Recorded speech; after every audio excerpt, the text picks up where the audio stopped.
James, his sister Sally, and Mark, their BFF, best friend forever, were bored. They had played all day, but now that it was dark and difficult to see, they had nothing to do. They couldn't play soccer because they couldn't see the ball. They didn't want to go inside and play a game because it was a beautiful springtime night, and they liked being outside, especially after having to play inside all winter long. They just didn't know what to do, and it was a little too early for them to go home. "I guess I'll just go home," Mark said in a sad voice. "Oh, come on," replied James. "We still have time for another game of something." Then Sally said, "I have an idea. Let's play hide and seek." "I was just going to say that," James said. "Yeah, I'll bet," replied his sister. "You always say you were thinking of whatever I think of," she snapped. "Do not," James said in a loud voice. "Do too," yelled Sally. Mark just looked down at the ground and shook his head from side to side. "They are at it again," he mumbled to himself. Then he yelled, "Okay, let's play hide and seek, I'll be the seeker." He turned, faced a big tree, closed his eyes, and started counting out loud. 100 to 99, 98 to 97. Sally and Mark stopped arguing, looked at each other, and ran off in different directions to find a hiding place. In the distance they could still hear Mark counting 4 to 3, 2 to 1. "Ready or not, here I come." Then he turned and began looking for places where they could be hiding. Finding Sally was easy. She always ran off and then circled back so she would be close to base, the safe place to get to before being tagged.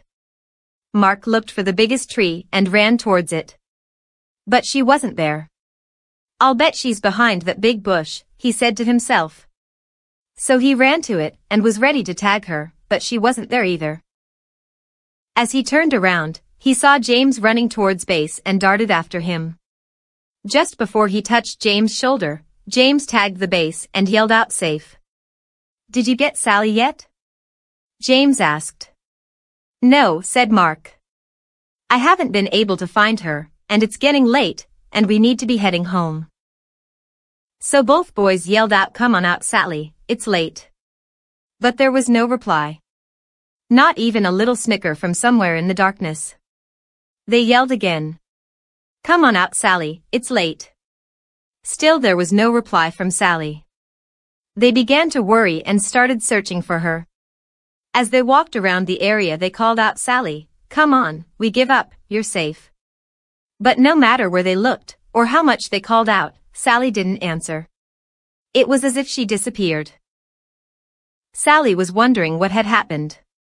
All she could remember was crawling under the big trunk of a fallen tree to hide. Now, as she looked up, she saw several stars through a small hole above her head. She had fallen into a hole when she crawled under the tree trunk. "Help!" she yelled and heard her voice echo throughout what must have been a cave. "Help! Help, help, help!" "Did you hear that, James?"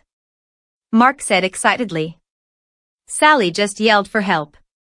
"Keep yelling, Sally," James screamed. "That way we can find you." Sally heard her brother and kept screaming.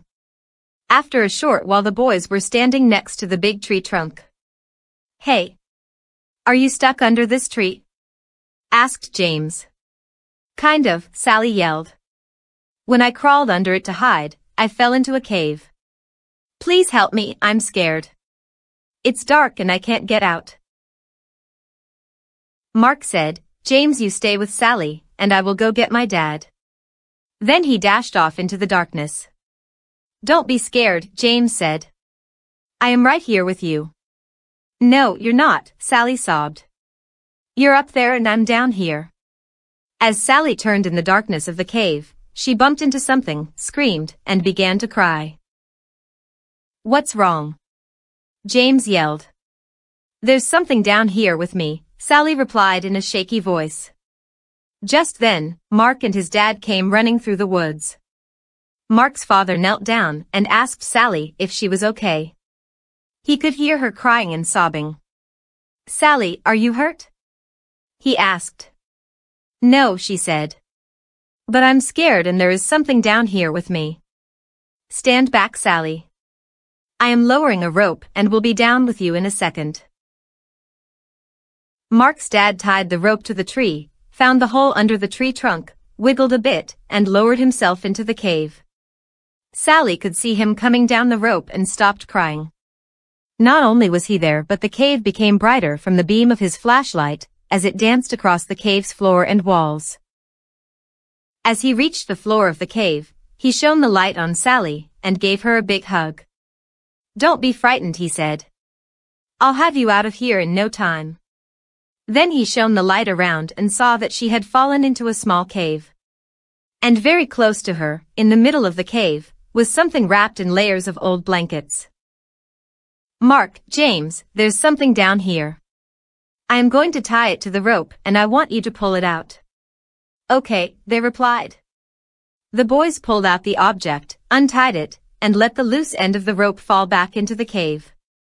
The cave wasn't deep and Mark's dad boosted Sally over his head so she could crawl out. He then grabbed the rope and with a little jump, was able to grab the opening and pull himself out. "Let's go back to my house for a cup of hot tea.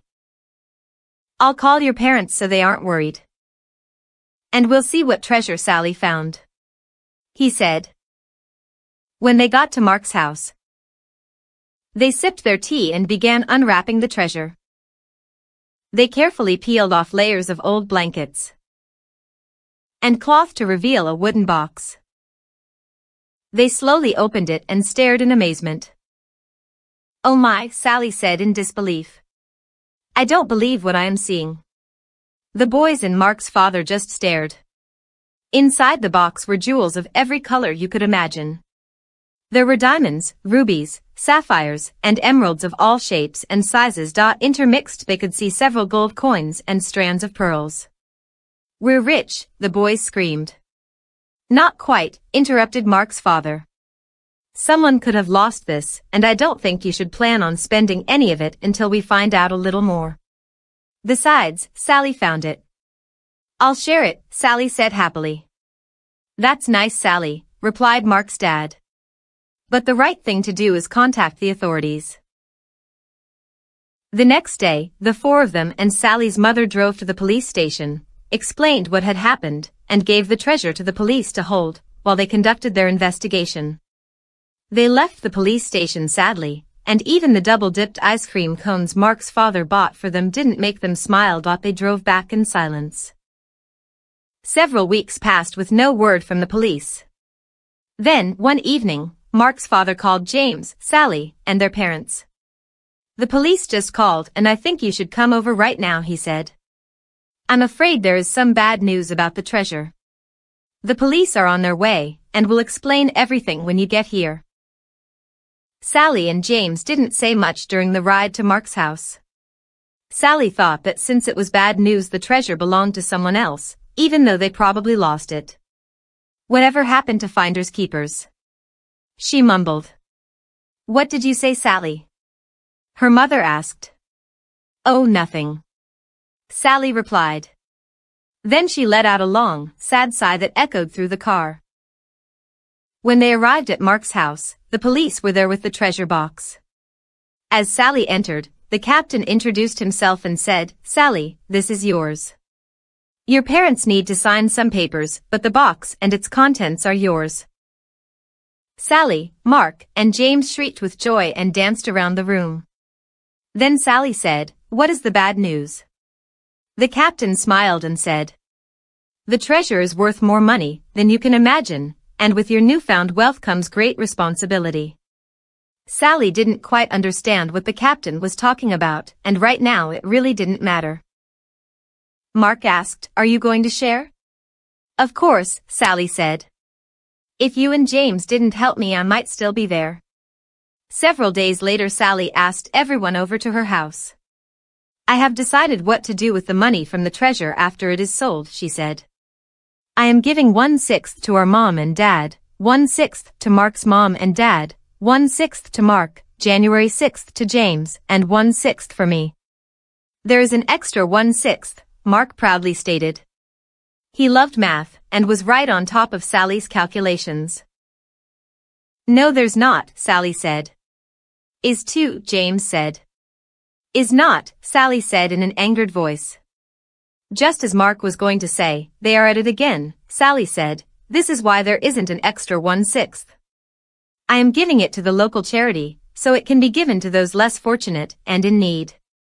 Her mother and father said it was a caring and responsible thing to do. They were very proud of her and knew that she understood what the captain meant when he had turned the treasure over to her just days before.